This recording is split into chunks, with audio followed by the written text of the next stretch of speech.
Online ഗെയിമിലൂടെ പരിചയപ്പെടുന്ന നായകനും നായികയും ആദ്യം സുഹൃത്തുക്കളാകുന്നു, പിന്നീട് അതൊരു പ്രണയമായിട്ട് മാറുകയാണ്. എന്നാൽ നമ്മുടെ നായികയാണെങ്കിലും ഒരു പ്രത്യേക ഘട്ടത്തിൽ നമ്മുടെ നായകനെ അങ്ങ് റിജക്റ്റ് ചെയ്യാണ്. അതിനുശേഷം കൃത്യമായിട്ട് പറഞ്ഞ ഒരു 16 വർഷങ്ങൾക്ക് ശേഷം ഇവർ രണ്ടുപേരും ഒരു ഓഫീസിലെ ബോസും എംപ്ലോയി ആയിട്ട് മീറ്റ് ചെയ്യുന്നതും അവിടെ ഉണ്ടാകുന്ന രസകരമായ മുഹൂർത്തങ്ങളെ കോർത്തിണക്കിക്കൊണ്ട് ഒരു ഓഫീസ് റൊമാൻറ്റിക് കോമഡി സീരീസാണ് ഫെബ്രുവരി 18 റിലീസായിട്ടുള്ള ഡിയറസ്റ്റ് നെമസിസ്. ഇതിന്റെ ഫസ്റ്റ് എപ്പിസോഡിന്റെ എക്സ്പ്ലനേഷൻ ആയിട്ടാണ് ഞാൻ വന്നിട്ടുള്ളത്. ഒരു ഓഫീസ് റൊമാൻറ്റിക് ഡ്രാമാസ് ഒക്കെ ഇഷ്ടപ്പെടുന്ന ആളുകളാണ് നിങ്ങളെങ്കിൽ ഇത് നിങ്ങൾക്ക് പറ്റിയ ഒരു ഡ്രാമ തന്നെയാണ്. എപ്പിസോഡ് സ്റ്റാർട്ട് ചെയ്യുന്ന ടൈമിൽ നായികയാണ് കാണിക്കുന്നത്. ഇവളുടെ പേര് ബെക് സുജോങ് എന്നാണ്. നമുക്ക് സുജോങ് എന്ന് വിളിക്കാം. ആള് യൂണിവേഴ്സിറ്റിയിൽ വരെ സെലക്ഷൻ കിട്ടിയിട്ടുണ്ടായിരിക്കും. നല്ലൊരു പഠിപ്പിസ്റ്റാണ്. മറ്റ് പെൺകുട്ടികളാണെങ്കിൽ ഇവളെന്തിന് ഇങ്ങനെ ഇരുന്ന് പഠിക്കുന്നത്, യൂണിവേഴ്സിറ്റിയിലൊക്കെ സെലക്ഷൻ കിട്ടിയില്ലെന്ന് പറയുന്നതും മഴയുള്ള സമയത്ത് കുട എടുക്കുന്ന ഇവൾ കാണുന്നത് കുടയിൽ വളരെയധികം മോശമായിട്ട് ഈ ഗേൾസ് എഴുതി വെച്ചിരിക്കുന്നതായിരിക്കും. ഇവള് പ്രശ്നം ഉണ്ടാക്കുമെന്ന് ചോദിക്കുമ്പോൾ എവിടെ അമ്മയൊന്നുമില്ല, മാത്രമല്ല ഇവൾക്ക് വലിയ ഇൻഫ്ലുവൻഷ്യൽ ഒന്നുമില്ല എന്ന് ഈ ഗേൾസ് പറയുന്നത്. ബെക് ജോങ് അത്ര പാവമൊന്നുമല്ല. ഇവളാണെങ്കിൽ ഇവരുടെ ബുക്ക് എടുത്ത് അങ്ങ് പുറത്തേക്ക് വലിച്ചെറിയുന്നതും, അയ്യോ നിങ്ങൾ ഭയങ്കര ഇൻഫ്ലുവൻഷ്യൽ ആയിട്ടുള്ള ഫാമിലിയിൽ നിന്ന് വരുന്നതല്ലേ, എക്സ്പെൻസീവ് ആയിട്ടുള്ള ട്യൂഷൻ നോട്ടല്ലേ ആ കിടക്കുന്നത്, നനയുന്നതിന് മുന്നേ പോയി അങ്ങ് എടുത്തേക്കെന്ന് പറഞ്ഞ് ഇവൾ അവിടെ നിന്ന് ഇറങ്ങുന്നുണ്ട് കേട്ടോ. പിന്നീട് മ്യൂസിക് ഒക്കെ ഇട്ട് നല്ല ചില്ലായിട്ട് വരുന്ന ഇവളാണെങ്കിലും ആലോചിക്കുന്നത് എനിക്ക് ഇങ്ങനെ കുട പിടിച്ചു തരാനും തോളിൽ ഇങ്ങനെ ചായാനൊക്കെ ഒരു ലവർ ഉണ്ടായിരുന്നെങ്കിൽ എന്നായിരിക്കും കേട്ടോ. വീട്ടിലെത്തുന്ന ടൈമിൽ ഇവൾക്ക് അമ്മ ഉണ്ടായിരിക്കില്ല, അച്ഛൻ്റെയും അനിയൻ്റെയും കൂടിയാണ് ഇവൾ താമസിക്കുന്നത്. അനിയനാണെങ്കിലും ഈ വീഡിയോ ഗെയിമിലൊക്കെ ഭയങ്കര അഡിക്ഷൻ ആയിരിക്കും കേട്ടോ. ഫുഡിൻ്റെ പൈസ അടച്ചിട്ടില്ല എന്ന് പറഞ്ഞ് ടീച്ചർ വിളിച്ചു. നീ എന്താ പൈസ ഇല്ലാത്ത കാര്യം പറയാഞ്ഞ്, അച്ഛൻ ബിസി ആയതുകൊണ്ടല്ലേ, ഞാൻ എന്തായാലും പൈസ അടച്ചിട്ടുണ്ടെന്നൊക്കെ പറയുന്നതും ഇവള് അനിയൻ്റെ കാര്യങ്ങൾ വളരെ നന്നായിട്ട് തന്നെ ചെയ്യുന്നുണ്ട് കേട്ടോ. അനിയനാണെങ്കിൽ ഫുള്ളി ഗെയിമിൽ അഡിക്ഷൻ ആയിരിക്കും.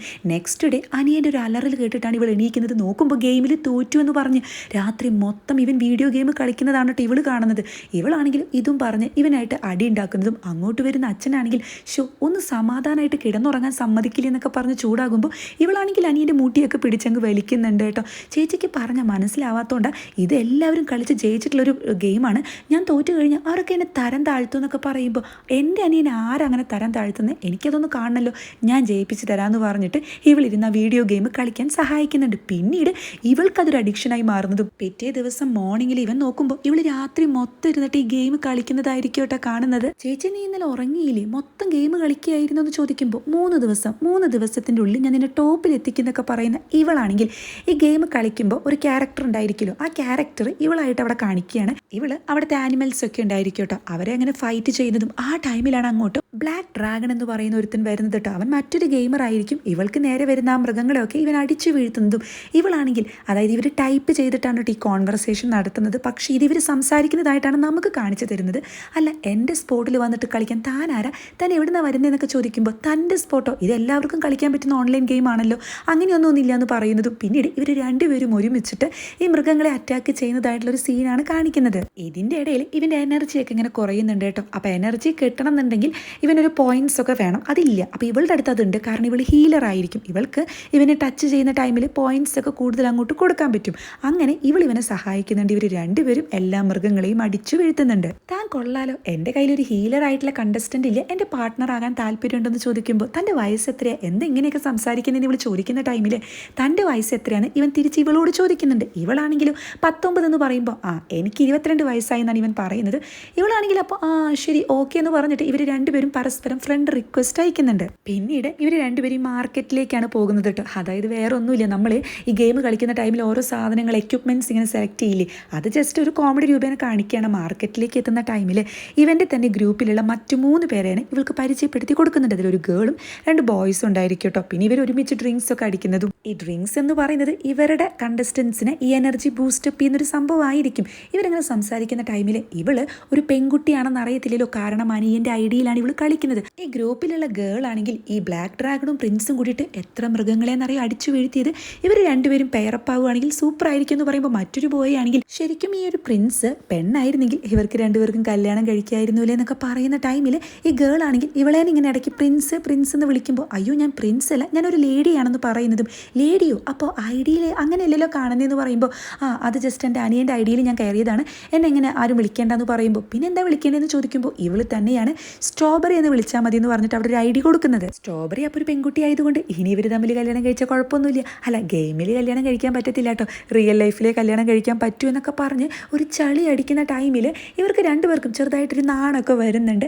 അതിനുശേഷം ഇവർ രണ്ടുപേരും റിവറിൻ്റെ അവിടെ ഇങ്ങനെ കളിക്കുന്നതും ഇവനാണെങ്കിൽ അല്ല താൻ എന്തിനാ ഈ അനിയൻ്റെ ഫേക്ക് ഐഡിയിൽ കളിക്കുന്നത്, സ്വന്തമായിട്ട് കളിച്ചൂടെ എന്നൊക്കെ ചോദിക്കുമ്പോൾ എനിക്കിതിൽ ഇൻട്രസ്റ്റ് ഒന്നുമില്ല, പിന്നെ അനിയൻ മോശമായിട്ട് കാണുമെന്നൊക്കെ അറിഞ്ഞപ്പോൾ ഞാൻ അങ്ങ് കളിച്ചതാണ്, എൻ്റെ അമ്മ മരിച്ചതാണ്, അച്ഛനാണെങ്കിൽ ഭയങ്കര ബിസി ലൈഫാണ്, ഞാൻ മാത്രമേ ഉള്ളൂ അവനെ ശ്രദ്ധിക്കാന്നൊക്കെ പറയുമ്പോൾ ഇവനാണെങ്കിൽ അല്ല അപ്പോൾ തന്നെ ശ്രദ്ധിക്കണ്ടേ, തന്നെ ശ്രദ്ധിക്കാൻ ആരും വേണ്ടേന്നൊക്കെ ചോദിക്കുമ്പോൾ ഇവളാണെങ്കിൽ അതിൻ്റെ ആവശ്യമില്ല ഞാൻ ഓക്കെ ആണെന്ന് പറയുമ്പോൾ അങ്ങനെ പറഞ്ഞ് ശരിയാവത്തില്ല, ഇനി മുതൽ ഞാനുണ്ടല്ലോ ഈ ഒരു സ്ഥലത്ത് താൻ ഒറ്റയ്ക്കായിരിക്കില്ലേ എന്നൊക്കെ പറയുന്നതും ഇവളാണെങ്കിൽ അല്ല തനിക്ക് സിബ്ലിങ്സ് ഉണ്ടോ എന്ന് ചോദിക്കുമ്പോൾ ഇല്ല ഞാൻ ഒറ്റ മകനാണെന്ന് പറയുന്ന ഇവനാണെങ്കിൽ എൻ്റെ പാരൻസ് മരിച്ചു പോയതാണെന്ന് പറയുമ്പോൾ ഇവൾക്ക് ആകെ എന്തോ പോലെയാകുന്നുണ്ട്. അപ്പോൾ നിങ്ങൾക്ക് ഈ ഒറ്റപ്പെടലിൻ്റെ വേദനയൊക്കെ മനസ്സിലാകും, അതുകൊണ്ടായിരിക്കില്ല അങ്ങനെ പറഞ്ഞതെന്ന് പറയുന്ന ഇവളാണെങ്കിൽ ഒരു കാര്യം കൂടി അവിടെ പറയുന്നുണ്ട്, നമ്മൾ രണ്ടുപേരും ഇങ്ങനെയുള്ള ആളുകളായതുകൊണ്ട് പരസ്പരം സങ്കടം വരികയാണെങ്കിൽ നമുക്ക് ജസ്റ്റ് തോള് ചായാൻ ഒരു സ്ഥലം ഉണ്ടല്ലോ എന്ന്. അങ്ങനെ ഇവർ രണ്ടുപേരും തമ്മിൽ നല്ല കണക്ഷൻ ആകുന്നുണ്ട്. അത് മാത്രമല്ല ഈ ചാറ്റ് ചെയ്യാനുള്ള റിക്വസ്റ്റും ഇവർ സെൻഡ് ചെയ്യാണ്. പിന്നീട് അങ്ങോട്ട് ഇവർ നന്നായിട്ട് തന്നെ ചാറ്റ് ചെയ്യുന്നുണ്ട് കേട്ടോ. വീക്കെൻഡാണ്, നമുക്ക് നേരത്തെ കളിച്ചു തുടങ്ങിയാലോ എന്ന് ചോദിക്കുന്നതും ഇന്ന് സ്ട്രോബെറി മിൽക്ക് കണ്ടപ്പോൾ എനിക്ക് തന്നെയാണ് ഓർമ്മ വന്നതെന്ന് ഇവൻ പറയുന്ന ടൈമിൽ ഇവളാണെങ്കിൽ ചേട്ടനെ ചോക്ലേറ്റ് മിൽക്ക് അല്ലേ ഇഷ്ടമെന്ന്, അതായത് ചേട്ടൻ എന്നൊക്കെയാണ് ഇവള് വിളിക്കുന്നത്. അങ്ങനെ ഇവർ രണ്ടുപേരും നന്നായി മെസ്സേജ് അയക്കുന്നുണ്ട്. പുതുവർഷം ആരംഭിക്കുന്ന ടൈമിൽ അച്ഛനും അനിയനും അതൊക്കെ സെലിബ്രേറ്റ് ചെയ്യുമ്പോൾ ഇവളാണെങ്കിലോ കട്ടിൽ കിടന്നിട്ട് ഈ ന്യൂ ഇയറിൻ്റെ മെസ്സേജ് ഇവനെ അയക്കുന്നതും ഇങ്ങനെ ചിരിക്കുന്നതൊക്കെ ആയിട്ടുള്ളൊരു ക്യൂട്ട് സീനാണ് കാണിക്കുന്നത്. നെക്സ്റ്റ് ഡേ ഇവരുടെ ഗ്രൂപ്പിൽ 5 പേരാണുള്ളത്. സോ ഇവരൊക്കെ കൂടിയിട്ട് ഒരു മീറ്റപ്പ് ചെയ്യാൻ ഉദ്ദേശിക്കുന്നുണ്ടെന്ന് പറയുന്നതും അങ്ങോട്ട് വരുന്നില്ലേ എന്ന് ചോദിക്കുമ്പോൾ തീർച്ചയായും എനിക്ക് തന്നെ കാണാൻ നല്ല ആഗ്രഹമുണ്ടെന്ന് ഇവൻ പറയുമ്പോൾ എനിക്കും നല്ല ആഗ്രഹമുണ്ടെന്ന് ഇവളവിടെ പറയുകയാണ് കേട്ടോ. അങ്ങനെ നെക്സ്റ്റ് ഡേ ഇവരെല്ലാവരും ഹോട്ടലിലേക്ക് വരുന്ന ഒരു സീനാണ് കാണിക്കുന്നത്. ഇവളാണെങ്കിൽ നല്ല സ്റ്റൈലായിട്ട് അങ്ങോട്ട് വരുമ്പോൾ ഇവരുടെ ഗ്യാങ്ങിലുള്ള ആ ഒരു ലേഡിയെ കാണുന്ന ടൈമിൽ നിങ്ങളെ കാണാൻ നല്ല സുന്ദരിയായിട്ടുണ്ട്, വിചാരിച്ച പോലെയല്ലെന്നൊക്കെ പറയുമ്പോൾ താനും നല്ലൊരു ക്യൂട്ടി പൈയാണെന്ന് അവിടെ പറയുന്നതും പിന്നീട് ഒരുത്തൻ അങ്ങോട്ട് വരുന്ന ടൈമിൽ ഇവളാണെങ്കിൽ ഇതായിരിക്കോ ബ്ലാക്ക് ഡ്രാഗൺ എന്ന് വിചാരിക്കുന്നുണ്ട് കേട്ടോ. എന്നാൽ ഇവൾക്ക് അവൻ അത്രയ്ക്ക് അങ്ങ് ഇഷ്ടമാകുന്നില്ല. അപ്പോൾ ഇവളാണെങ്കിൽ ആകെ ടെൻഷൻ അടിക്കുകയാണ്. അപ്പോൾ ഈ ലേഡി ആണെങ്കിലും ഇത് ബ്ലാക്ക് ഡ്രാഗൺ അല്ല എന്ന് പറഞ്ഞ് ഇവനെ അവിടെ പരിചയപ്പെടുത്തുന്നതും നീ ബ്ലാക്ക് ഡ്രാഗൺ ആണെന്ന് കരുതിയിട്ടുണ്ടായിരിക്കും അല്ലേ, ഞങ്ങൾ ഇതുവരെ അവനെ കണ്ടിട്ടില്ല, അതെന്താന്ന് വെച്ചാൽ ഇങ്ങനെ മീറ്റപ്പ് വെക്കുന്ന ടൈമിൽ അവൻ വരാറില്ല, ഇത് ഫസ്റ്റ് ടൈമാണ്, അത് നിന്നെ കാണാൻ വേണ്ടിയിട്ടാണ് വരുന്നത്, നിങ്ങൾ തമ്മിൽ ലവ് ആണല്ലോ എന്നൊക്കെ പറഞ്ഞ് ഇവളെ കളിയാക്കുന്നതും പിന്നീട് അങ്ങോട്ട് ഒരു ടിപ്പ് ടോപ്പിലുള്ള ഒരുത്തൻ വരുന്നുണ്ട് കേട്ടോ. ഇവനെ കാണുന്ന ടൈമിൽ ഇത് തന്നെയായിരിക്കും ബ്ലാക്ക് ഡ്രാഗൺ എന്നൊക്കെ കരുതി ഇവളാണെങ്കിൽ എക്സൈറ്റ്മെൻറ്റോട് കൂടി നോക്കുന്ന ടൈമിൽ ആൾ നൈസായിട്ട് അങ്ങ് തിരിഞ്ഞു പോകുന്നതും ഇവളുടെ നേരെ വരുന്നത് ഒരു ചെറിയ പയ്യനായിരിക്കും കേട്ടോ. ആ ഒരു ട്യൂണ് തന്നെ അവിടെ മാറുന്നുണ്ട്. ഇവനാണെങ്കിൽ സ്ട്രോബെറി അല്ലേ എന്ന് ചോദിക്കുമ്പോൾ ബ്ലാക്ക് ഡ്രാഗൺ ആണോ എന്ന് പറഞ്ഞ് ഇവളാകെ ഷോക്കാകുന്നതും പിന്നീട് ഇവനാണെങ്കിൽ ഇവർക്ക് വേണ്ടിയിട്ടുള്ള ഫുഡൊക്കെ അവിടെ സപ്ലൈ ചെയ്യുന്നുണ്ട്. ഇവനൊരു ടീനേജ് പയ്യനാണല്ലോ, മിഡിൽ സ്കൂളിൽ പഠിക്കുന്ന പയ്യൻ, ഇവനാണ് ബ്ലാക്ക് ഡ്രാഗൺ എന്നൊന്നും ഞാൻ വിചാരിച്ചില്ല എന്ന് ഇവരെല്ലാവരോട് പറയുന്നത്. കാരണം ഈ ഒരു കഥാപാത്രം അത്രയ്ക്കും ഹീറോയിസ് ഒക്കെ ഉള്ളതാണ് കേട്ടോ. സോ ഒരു ചെറിയ കുട്ടിയാണെന്ന് ഇവരാരും പ്രതീക്ഷിക്കുന്നില്ല. അല്ല നിനക്കൊന്നും പറയാനില്ലെന്ന് പറഞ്ഞ് സുജോങ്ങിനെ നോക്കുന്ന ടൈമിൽ ഇവളാകെ തകർന്നിരിക്കുന്നുണ്ടായിരിക്കും അവിടെ. അല്ല നിനക്ക് എത്ര വയസ്സായെന്നാ പറഞ്ഞെന്ന് അവിടെയുള്ളൊരു ബോയ് ചോദിക്കുന്ന ടൈമിൽ 23 വയസ്സെന്ന് പറയുമ്പോൾ ശരിക്കും ഇവൻ്റെ വയസ്സ് 15 കേട്ടോ. അതായത് ഇവളുടെ താഴെയാണ് വരുന്നത്. 23 വയസ്സല്ലേ, അപ്പോൾ ഈ മിലിറ്ററി സർവീസൊക്കെ കഴിഞ്ഞിട്ടുണ്ടായിരിക്കില്ലേ, എന്തായിരുന്നു പോസ്റ്റ് എന്ന് ചോദിക്കുമ്പോൾ എവിടെ മിലിറ്ററി സർവീസ് ഒന്നും കഴിയാത്തത് കൊണ്ട് തന്നെ ഇവൻ അവിടെ ഒരു പൊട്ട തെറ്റ് വിളിച്ചു പറയുമ്പോൾ ഇവർക്കൊക്കെ കാര്യം മനസ്സിലാകുന്നുണ്ട്. അപ്പോൾ മറ്റൊരു ബോയ് ആണെങ്കിൽ ഈ ഒരു അന്തരീക്ഷം തണുക്കാൻ വേണ്ടിയിട്ട് നമുക്കൊരു കരോക്കിയിലേക്ക് പോയാലോ എന്ന് പറയുന്നതും പിന്നീട് നമ്മുടെ നായകൻ ജുയോനാണെങ്കിൽ ഒരു പാട്ട് ഇങ്ങനെ പാടുന്നുണ്ട് കേട്ടോ. ഇത് കേൾക്കുന്ന ഒരുത്തനാണെങ്കിൽ നമ്മൾ ഇനി എന്ത് ചെയ്യുമെന്ന് ചോദിക്കുമ്പോൾ സുജോങ് ആണെങ്കിലും ആകെ തകർന്നു പോയിട്ടുണ്ടായിരിക്കും. അതായത് ഇവൾ ചേട്ടാ ചേട്ടാ എന്നൊക്കെ വിളിച്ച് സംസാരിച്ചിട്ടുണ്ടായിരിക്കുക. ഇത്രയും ഇമ്മെച്യൂർ ആയിട്ടുള്ള ഒരാളോടായിരിക്കുന്നു ഇവൾ പ്രതീക്ഷിക്കുന്നില്ലല്ലോ. ഇവളാണെങ്കിൽ കരയുന്നതും പിന്നീട് ഇവൻ്റെ പാട്ട് കേട്ടിട്ട് സഹിക്കാൻ വയ്യാതെ ദേഷ്യത്തിൽ അവിടെ നിന്ന് എണീറ്റ് പോകുന്നതാണ് കാണിക്കുന്നത്. പിന്നാലെ വരുന്ന ഇവനാണെങ്കിൽ നീ എന്തെങ്ങനെ ദേഷ്യത്തിൽ പോകുന്നേ, നിനക്കെന്നെ ഇഷ്ടമായില്ല എന്നൊക്കെ ചോദിക്കുമ്പോൾ ഇവളാണെങ്കിലും നിന്നെപ്പോലുള്ള ഒരാളിനല്ല ഞാൻ കരുതിയത്, നമ്മൾ തമ്മിൽ ഒരുപാട് വ്യത്യാസം ഉണ്ടെന്ന് പറയുമ്പോൾ ശരിയാ നമ്മൾ തമ്മിൽ ഏജിൽ വ്യത്യാസമുണ്ട്, പഠിപ്പിലും വ്യത്യാസമുണ്ട്, അല്ലാതെ വേറെ എന്ത് വ്യത്യാസമുള്ള പ്രേമത്തിൽ അങ്ങനെയൊന്നും ഇല്ലല്ലോ എന്നൊക്കെ പറഞ്ഞ് ഇവൻ അങ്ങ് ഫിലോസഫി അടിക്കുന്ന ടൈമിൽ അവിടെയുള്ള എല്ലാവരും ഇവരെ തന്നെ ഇങ്ങനെ നോക്കുന്നുണ്ട് കേട്ടോ. അതിൽ 2 പെൺകുട്ടികൾ ഇവളെ അറിയുന്ന ആളുകളുണ്ടായിരിക്കും കേട്ടോ. ഇവരാണെങ്കിൽ ഇവളെ കളിയാക്കുന്നതും മറ്റാളുകളാണെങ്കിൽ ഇവനിങ്ങനെ ഫിലോസഫി അടിക്കുകയാണ്, പ്രണയം അങ്ങനെയാണ് ഇങ്ങനെയാണെന്നൊക്കെ പറഞ്ഞിട്ട്. അപ്പോൾ ചുറ്റുമുള്ള ആളുകളാണെങ്കിൽ ആക്സെപ്റ്റ് ചെയ്യുന്നൊക്കെ പറയുന്നതും ഇവനാണെങ്കിൽ ഇവൻ്റെ ചെയിനൊക്കെ ഊരിയിട്ട് ആക്സെപ്റ്റ് ചെയ്യാൻ പറയുമ്പോൾ ഇവളാണെങ്കിലോ ശരിയാ ഏജ് ലവിലൊരു മാറ്റർ ഒന്നുമല്ല, പക്ഷേ എനിക്ക് നിന്നെ തീരെ ഇഷ്ടമായില്ല, നിൻ്റെ തല തൊട്ട് അടി വരെയുള്ളൊരു ഭാഗം ഒന്നുപോലെ എനിക്ക് ഇഷ്ടമായില്ല, നീ ഭയങ്കര ഇമ്മേച്വർ ആണെന്നൊക്കെ പറഞ്ഞ് ഇവൾ അവിടെ നിന്നും ദേഷ്യത്തിൽ പോകുമ്പോൾ പാവം നമ്മുടെ നായകൻ അങ്ങ് തകർന്നു പോകുന്നുണ്ട്. സങ്കടത്തിലിരിക്കുന്ന ജൂയോങ്ങിനെ ഒന്ന് സങ്കടപ്പെടാൻ പോലും സമ്മതിക്കാതെ അങ്ങോട്ട് വരുന്ന 2 സെക്യൂരിറ്റീസ് വലിച്ചു കൊണ്ടുപോകുന്നതും അക്കാദമിയിലേക്ക് പോകാൻ സമയമായി എന്ന് പറയുമ്പോൾ എന്നെ ഒന്ന് വെറുതെ വീടെന്ന് പറയുന്ന ജുയോങ്ങിനെയാണ് കാണിക്കുന്നത്. വീട്ടിലെത്തുന്ന സുജോങ് ആണെങ്കിൽ റൂമിൽ കിടന്ന് ഉറക്കെ കരയുന്നതും അച്ഛനാണെങ്കിൽ അനിയനോട് എന്താണ് ഇവൾക്ക് പറ്റിയെന്ന് ചോദിക്കുമ്പോൾ ഭയങ്കര ശബ്ദമാണല്ലോ, ഇതിനേക്കാൾ ഭേദം ഇവൾ ഗെയിം കളിക്കുന്നതായിരുന്നു എന്ന് പറഞ്ഞ് അത് മൈൻഡ് ചെയ്യാതെ ടിവിയുടെ വോളിയം ഇങ്ങനെ കൂട്ടുന്നുണ്ട്. അങ്ങനെ ഇവൾക്ക് മനസ്സിലാകുന്നുണ്ട് തൻ്റെ ഫസ്റ്റ് പ്രണയം അവിടെ പൊട്ടിയെന്നും ഈ പ്രണയം എന്നൊക്കെ പറഞ്ഞ് അങ്ങനെ സിമ്പിളായിട്ട് നടക്കുന്ന കാര്യമല്ല, കുറച്ചുകൂടി ആഴത്തിലൊക്കെ പഠിക്കേണ്ടതുണ്ട് എന്ന്. അങ്ങനെ 2024 കാലഘട്ടമാണ് കാണിക്കുന്നത്. ഇവളാണെങ്കിൽ ഒരു കമ്പനിയിലെ ടീം ലീഡർ ആയിരിക്കും കേട്ടോ.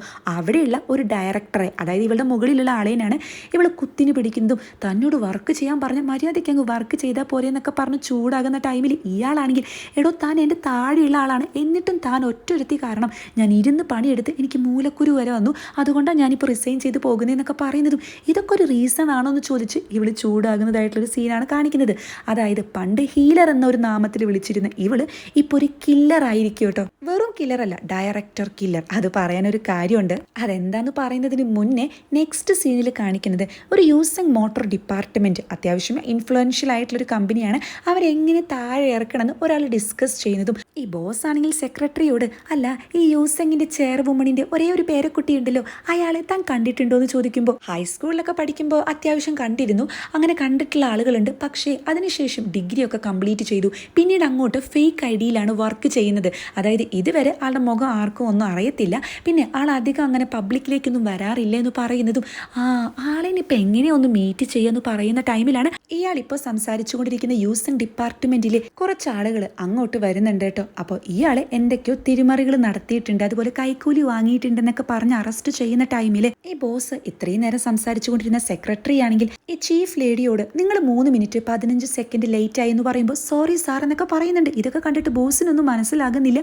അതായത് ഇയാൾ ഇത്രയും നേരം സംസാരിച്ചു കൊണ്ടിരുന്ന ഇയാളുടെ സെക്രട്ടറി ആയിരുന്ന ആൾ തന്നെയാണ് യൂസിങ് ഡിപ്പാർട്ട്മെന്റിലെ ആ ചെയർവുമണിന്റെ പേരക്കുട്ടി എന്ന് മനസ്സിലാക്കാനായിട്ട് ഇവന്റെ കിളി പോകുന്നുണ്ട്. ഞാൻ ആരാണെന്ന് നിനക്ക് അറിയില്ല എന്ന് പറഞ്ഞ് ഇയാൾ ചൂടാകുന്ന ടൈമിൽ ഇവനാണെങ്കിലും ഹാപ്പി ജേണി എന്നാണ് അവിടെ പറയുന്നത്. നെക്സ്റ്റ് സീനിൽ ഈ യൂസിങ് ഡിപ്പാർട്ട്മെന്റിലെ ഈ ഡിസൈൻ ടീമാണ് കാണിക്കുന്നത്. അവിടെ 3 പേര് രാത്രിയിൽ വർക്ക് ചെയ്യുന്നതും ഇവര് നമ്മുടെ നായികയായ സുജോങ്ങിനെ പറ്റിയാണ് സംസാരിക്കുന്നത്. അല്ല മേഡം ഇതുവരെ പോയില്ലേ എന്ന് ചോദിക്കുമ്പോൾ എവിടെ, ഈ ഡയറക്ടർ ഇല്ലാത്തത് കൊണ്ട് ആളുടെ പണി കൂടി മാം അല്ലേ ചെയ്യുന്നേ, വരുന്ന ഡയറക്ടർമാരൊക്കെ ഇങ്ങനെ പുറത്താക്കി കഴിഞ്ഞാൽ ഇതുപോലെ ഇരിക്കും. ഡയറക്ടർ കില്ലർ എന്ന് വിളിക്കുന്നത് വേറെ ഒന്നും കൊണ്ടല്ല, ഒരു ഡയറക്ടർമാരേനും ഇവിടെ അങ്ങ് വാഴിക്കില്ല എന്നൊക്കെ പറയുമ്പോൾ ഇവരുടെ കൂട്ടത്തിലില്ല ഈ ട്രെയിനി ആയിട്ട് വന്ന ബോയ് ആണെങ്കിൽ അല്ല ഈ ഡയറക്ടർ എന്ന് പറഞ്ഞാൽ ശരിക്കും ടീം ലീഡറിന്റെ മുകളിലല്ലേ വരുന്നത്, അപ്പോൾ ടീം ലീഡർ വിചാരിച്ച ഡയറക്ടറെ പുറത്താക്കാൻ കഴിയുമെന്ന് അവിടെ ചോദിക്കുന്നുണ്ട്.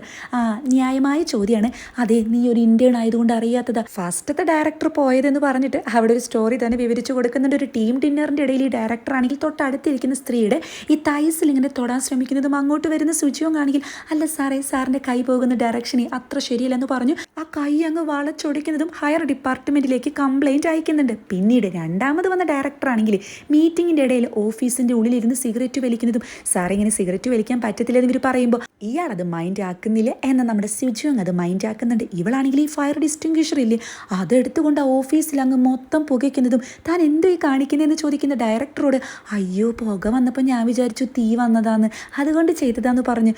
മാഡം അന്ന് കാണിച്ചതൊന്ന് കാണണമായിരുന്നു, ഇങ്ങനെ തീ പാറുന്നത് പോലെയല്ലേ ആ ഫയർ ഡിസ്റ്റിങ്വിഷർ യൂസ് ചെയ്തെന്നൊക്കെ പറയുന്നത്. ഇവരാണെങ്കിൽ അങ്ങനെയാണ് രണ്ടാമത്തെ ഡയറക്ടർ പോയത്. പിന്നെ മൂന്നാമത്തെ ഡയറക്ടർ പാവ മനുഷ്യൻ അയാളെ കൊണ്ട് പട്ടി പണിയെടുപ്പിച്ചിട്ട് അവസാനം അയാൾ മടുത്തിട്ടാണ് സ്വയം കിറ്റ് ചെയ്ത് പോയെന്നൊക്കെ പറയുന്ന ഇവരാണെങ്കിൽ ഇനി അടുത്ത ചെയർമാൻ നാലാമത്തെ ചെയർമാനി അയാളെ എങ്ങനെയാണാവോ പുറത്താക്കുക, അയാളെവിടെ സർവൈവ് ചെയ്യുമെന്നൊക്കെ ഇവർ പറയുന്ന ടൈമിൽ അങ്ങോട്ട് വരുന്ന സിജോങ് ആണെങ്കിൽ എന്താ നിങ്ങൾക്ക് അത്രയ്ക്ക് സംശയമുണ്ടോ, ഒരു കാര്യം ചെയ്യാം നമുക്ക് ബെറ്റ് വെക്കാന്ന് പറയുമ്പോൾ ഞങ്ങൾ ചുമ്മാ പറഞ്ഞതാന്ന് പറഞ്ഞ് ഇവരവിടെ നിന്നും പോകുന്നുണ്ട്. നെക്സ്റ്റ് സീനിൽ ജുയോങ് ആണെങ്കിൽ ഈ ചീഫ് ലേഡിയോട് ചെയർവുമൺ ഇനി എന്ത് ഡ്യൂട്ടി എനിക്ക് തന്നിട്ടുള്ളേ എന്ന് ചോദിക്കുമ്പോൾ പുതിയൊരു പൊസിഷൻ തന്നിട്ടുണ്ട്, പണ്ടത്തെ പോലെ ഇന്റേണോ അല്ലെങ്കിൽ സെക്രട്ടറി ഒന്നുമല്ല ഡയറക്ടർ പൊസിഷനാണെന്ന് പറഞ്ഞ് ഇവൻ ഒരു ഐ ഡി കൊടുക്കുന്ന ടൈമിൽ ആ ഐ ഡി ഇവൻ്റെ ഒറിജിനൽ ഐ ഡി ആയിരിക്കും കേട്ടോ. അങ്ങനെ അവസാനം എനിക്ക് ഫേക്ക് ഐ ഡിയിൽ കഴിയേണ്ട ആവശ്യമില്ലല്ലോ എന്ന് ചോദിക്കുമ്പോൾ നിങ്ങളുടെ കഠിന പ്രയത്നം കണ്ടിട്ട് ചെയർവുമൺ നിങ്ങൾക്ക് നല്ലൊരു പൊസിഷൻ തന്നെയാണ് തന്നിട്ടുള്ളത്, അറിയാലോ 3 സ്ട്രിക്റ്റ് റൂൾസ് ഉണ്ട്, എന്തൊക്കെ വന്നാലും അത് ബ്രേക്ക് ചെയ്യരുതെന്ന് പറയുന്നതും ആ റൂൾസ് എന്താണെന്ന് വെച്ചാൽ എപ്പോഴും പബ്ലിക്കിൽ നീറ്റ് ആൻഡ് പെർഫെക്റ്റ് ആയിരിക്കണം. അതുപോലെ തന്നെ റെപ്യൂട്ടേഷനെ ബാധിക്കുന്ന ഒരു തരത്തിലുള്ള മോശമായിട്ടുള്ള കാര്യങ്ങളും ചെയ്യാൻ പാടില്ല. ഒരു ഐഡിയൽ ബിസിനസ്മാൻ ആകാൻ വേണ്ടിയിട്ട് വ്യക്തിപരമായിട്ട് എന്തെങ്കിലുമൊക്കെ ബുദ്ധിമുട്ടുകളുണ്ട്, അല്ലെങ്കിൽ അതിന് വിപരീതമായിട്ടുള്ള എന്തെങ്കിലും ടേസ്റ്റുകൾ ഉണ്ടെങ്കിൽ അത് പാടെ മാറ്റി വെക്കണം, ഉപേക്ഷിക്കണം എന്നൊക്കെ പറയുന്നതും. അങ്ങനെ പേഴ്സണൽ ഇഷ്ടമുണ്ടെങ്കിൽ അത് ഉപേക്ഷിക്കേണ്ട ആവശ്യമില്ലല്ലോ, മറച്ചു വെച്ചാൽ പോലെ എന്ന് പറഞ്ഞ് അത്രയും നേരം കണ്ട ജുയോങ്ങിനെ ആയിരിക്കില്ല കേട്ടോ അവിടെ കാണുന്നത്. വർഷങ്ങൾക്ക് മുന്നേ സുജോങ് കണ്ട അതേ ജുയോങ്, അതായത് കൂളിംഗ് ഗ്ലാസ് ഒക്കെ വെച്ച് ഒരു കൂൾ ബോയ് ആയിട്ട് ഇവനാണെങ്കിൽ ഒരു പബ്ബിലേക്ക് വരുന്നതും അവിടെ ഒരു മ്യൂസിക് പരിപാടി നടക്കുന്നുണ്ടായിരിക്കും. ഇവന് മ്യൂസിക് ഒക്കെ ഭയങ്കര ഇഷ്ടമാണ്. ഇത് ഇവളോട് പണ്ട് ചാറ്റ് ചെയ്യുന്ന ടൈമിലും പറഞ്ഞിട്ടുണ്ടായിരുന്നു. ഇതങ്ങ് ആഘോഷിക്കുന്നതാണ് കേട്ടോ. അതായത് ഇതൊക്കെയാണ് ഇവൻ്റെ പേഴ്സണൽ ആയിട്ടുള്ള ആഗ്രഹങ്ങൾ. പക്ഷേ ഇവനൊരു വലിയ കുടുംബത്തിലായതുകൊണ്ട് ഇവനിത് മറച്ചു വെച്ചിരിക്കുകയാണ്. എന്തായാലും ആ ടൈമിലാണ് ചീഫ് ലേഡി ഇവനെ വിളിക്കുന്നതും. ചെയർവുമൺ ഉടനെ കാണണമെന്ന് പറഞ്ഞു എന്ന് പറയുമ്പോൾ ഇവൻ അവിടെ നിന്നും അപ്പം തന്നെ ബാണം വിട്ട പോലെ ഓടുന്നുണ്ട്. ഇതേ ടൈമിൽ സുജോങ് ആണെങ്കിൽ ഇവളുടെ ഒരു കൊളീഗിന് ലിഫ്റ്റ് കൊടുക്കാമെന്ന് പറഞ്ഞിട്ട് ഇവർ രണ്ടുപേരും ഒരുമിച്ച് കാറിൽ പോകുന്നതും, ഒരു ടീം ലീഡർ അല്ലേ, ഈ തല്ലിപ്പൊളി കാറൊക്കെ മാറ്റി നല്ലൊരു കാറ് വാങ്ങിക്കൂടെ എന്നൊക്കെ പറയുന്നതും, ഇവർ രണ്ടുപേരും ഒരേ ട്രാഫിക് സിഗ്നലിൽ എത്തുന്നുണ്ട് കേട്ടോ. പെട്ടെന്ന് ഇവനാണെങ്കിൽ ചീഫിനെ വിളിക്കുന്ന ഒരു ധൃതിയിൽ ഇവളുടെ വാഹനത്തിൻ്റെ ബാക്കിൽ അങ്ങ് പോയി ഇടിക്കുന്നുണ്ട്.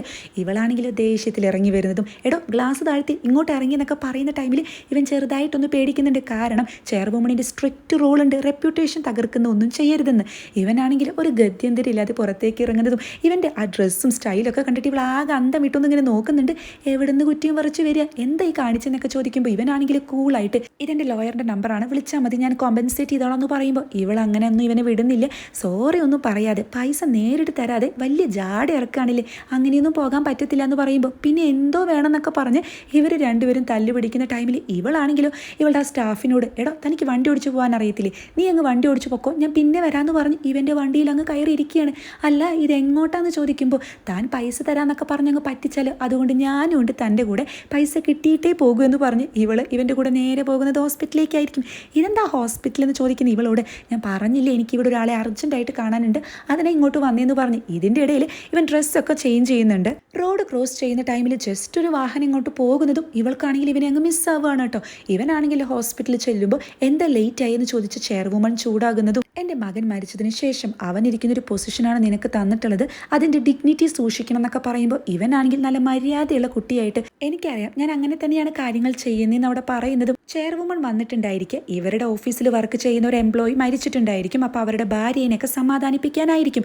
അപ്പോൾ അവർക്കൊരു ചെറിയ മകൻ ഉണ്ടായിരിക്കും കേട്ടോ. ആ മകനെ നോക്കിയിട്ട് ചെറിയ പയ്യനാണല്ലേ മോൻ വിഷമിക്കേണ്ട എന്നൊക്കെ പറയുന്ന ടൈമിൽ ഈ ജുനിയോങ് ആലോചിക്കുന്നത് മറ്റൊന്നായിരിക്കും. ഇതേപോലെ ഇവൻ്റെ അച്ഛൻ മരിച്ചു കിടക്കുമ്പോൾ ഇവൻ കരയുന്ന ടൈമിൽ ഇതുപോലെ ആശ്വസിക്കാനല്ല ചെയർവുമൺ വന്നത് ഇവൻ്റെ അടുത്തേക്ക്.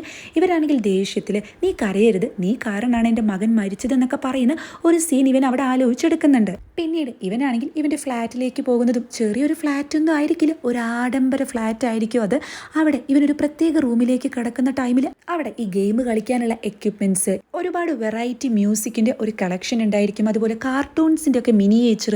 അതായത് ശരിക്കുള്ള ഇവൻ്റെ ക്യാരക്ടർ എന്താണെന്ന് ആ റൂം കണ്ടാൽ മനസ്സിലാകും. കക്ഷി ഈ കാണുന്ന പോലെ ടിപ്പ് ടോപ്പ് ആയിട്ടുള്ള ഒരു പെർഫെക്ഷനിസ്റ്റ് ആയിട്ടുള്ള ആളൊന്നും അല്ല, അത് ജസ്റ്റ് അവൻ അണിഞ്ഞിരിക്കുന്ന ഒരു മുഖമൂടി മാത്രമാണ്. നെക്സ്റ്റ് ഡേ സുജോങ്ങിൻ്റെ സ്റ്റാഫാണെങ്കിൽ ഇന്നലെ ആ റോഡിൽ പകുതിക്ക് വെച്ച് പോയപ്പോൾ ഞാൻ ആകെ ടെൻഷനായി.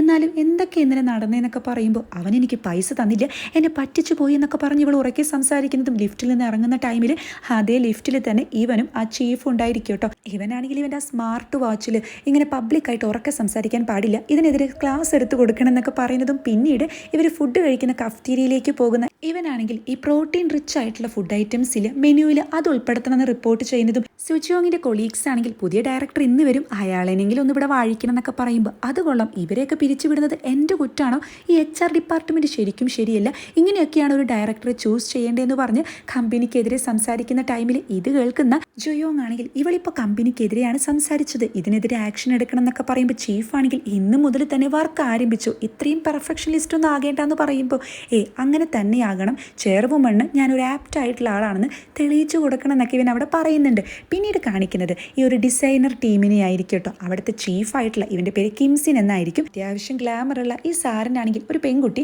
ഇങ്ങനെ സമ്മാനമായിട്ട് ബൊക്കെയൊക്കെ കൊടുക്കുന്നുണ്ട് കേട്ടോ. അങ്ങോട്ട് വരുന്ന ഇത് കാണുന്ന ജുയോങ് ആണെങ്കിൽ ഇതുപോലത്തെ വേസ്റ്റ് ഐറ്റംസ് ഒന്നും കയറ്റാൻ പാടില്ല എന്ന് പറയുന്നതും ഇവനെ കാണുന്ന കിംസിനാണെങ്കിൽ ആകെ ഒന്ന് ഞെട്ടുന്നുണ്ട്. ജുയോങ്ങേ എന്നൊക്കെ പറഞ്ഞ് വിളിക്കുമ്പോൾ അങ്ങനെ വിളിക്കല്ലേ എന്ന് പറഞ്ഞ് ഇവൻ ദേഷ്യപ്പെടുന്നതും, നീ ഇങ്ങനൊരു പൊസിഷനിലേക്ക് വരുന്നത് ഞാൻ ഒരിക്കലും ഒരിക്കലും ചിന്തിച്ചില്ലേ അവസാനം ചെയർവുമൺ നിനക്ക് ആപ്റ്റ് ആയിട്ടുള്ള ഒരു പൊസിഷൻ തന്നെ തന്നു, മിക്കവാറും നീ ആയിരിക്കും ഇതിൻ്റെയൊക്കെ അവകാശമില്ലേ എന്ന് ചോദിക്കുമ്പോൾ അങ്ങനെയാവാനും സാധ്യതയുണ്ടെന്ന് പറയുന്ന ജുയോങ്ങിനോട് നീ എൻ്റെ ബ്രദറല്ലേ, ആയില്ലെങ്കിലേ അത്ഭുതമുള്ളൂ എന്ന് പറയുമ്പോൾ തൻ്റെ ബ്രദറോ, നമ്മൾ തമ്മിൽ അതിന് എന്ത് ബന്ധമുള്ളത്, അങ്ങനെ ബ്ലഡ് റിലേഷൻ ഒന്നും ഇല്ലല്ലോ എന്ന് ചോദിക്കുന്ന ജുയോങ്ങിനോട് ഇവൻ പറയുന്നുണ്ട്, എടാ എൻ്റെ അമ്മ നിന്നെ സ്വന്തം മകനായിട്ടല്ലേ കരുതുന്നത്, നമ്മൾ തമ്മിൽ നീണ്ട 20 വർഷത്തെ ബന്ധമുണ്ട്, അതൊക്കെ മതിയിലെന്ന് ചോദിക്കുമ്പോൾ അതൊന്നും പോരാ എന്ന് പറയുന്ന ഇവനാണെങ്കിൽ അതെ പിന്നെ ഇതുപോലത്തെ ഈ ഫ്ലവേഴ്സ് വാങ്ങുന്ന പരിപാടി അതങ്ങ് നിർത്തിക്കുമെന്ന് പറയുമ്പോൾ അത് കൊള്ളാം, ഞാനിത്തിരി ഫേമസ് ആയതുകൊണ്ട് ഇവിടുത്തെ ഗേൾസ് എനിക്ക് സമ്മാനം തരുന്നത്, അല്ലാതെ ഞാൻ ചോദിച്ചു വാങ്ങിക്കുന്നതൊന്നല്ലെന്ന് ഇവൻ അവിടെ പറയുമ്പോൾ എന്തായാലും അതൊന്നും ഇവിടെ നടക്കത്തില്ലെന്ന് പറഞ്ഞ് സംസാരിക്കുന്ന ടൈമിൽ കിംസിൻ്റെ ജ്യൂസ്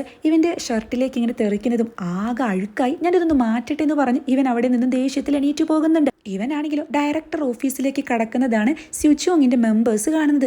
ഡയറക്ടർ വന്നു എന്നാ തോന്നുന്നേ, ആള് തന്നെയായിരിക്കും ഡയറക്ടർ എന്നൊക്കെ പറയുമ്പോൾ ഇവരാണെങ്കിലും സ്യുച്ചോങ്ങിനോട് മര്യാദയ്ക്കൊക്കെ പോയി സംസാരിക്കണം, ആദ്യം തന്നെ പറഞ്ഞയക്കരുതെന്നൊക്കെ പറയുന്നതും ഇവളാണെങ്കിൽ എൻ്റെ ഒരു വിധി, ഇനിയിപ്പോൾ പോയിട്ട് നന്നായി സംസാരിച്ചല്ലേ പറ്റൂ എന്നൊക്കെ പറഞ്ഞ് ഇവളാണെങ്കിൽ നൈസായിട്ട് ഡോറിൽ നോക്ക് ചെയ്യുന്നതും ഡോറ് തുറക്കാനൊന്നും പറയുന്നില്ല. ഇവളാണെങ്കിലും അകത്തേക്ക് കയറി നോക്കുന്ന ടൈമിൽ കാണുന്നത് ഇവനാണെങ്കിൽ ഈ ഷർട്ട് ചേഞ്ച് ചെയ്യാൻ വേണ്ടിയിട്ട് ഷർട്ട് അഴിക്കുന്നതും ഇവൻ്റെ പുറത്ത് വലിയൊരു ഡ്രാഗണിൻ്റെ ടാറ്റു ഉണ്ടായിരിക്കും. ഇത് കണ്ട് ഇവൾ അന്തം വിട്ട് നിൽക്കുന്ന ടൈമിൽ ഇവനാണെങ്കിലും തിരിഞ്ഞ് നോക്കുന്നതും ഇവൻ്റെ ഫേസ് കൂടി കാണുന്ന ടൈമിൽ എല്ലാം പൂർത്തിയാകുന്നുണ്ട്.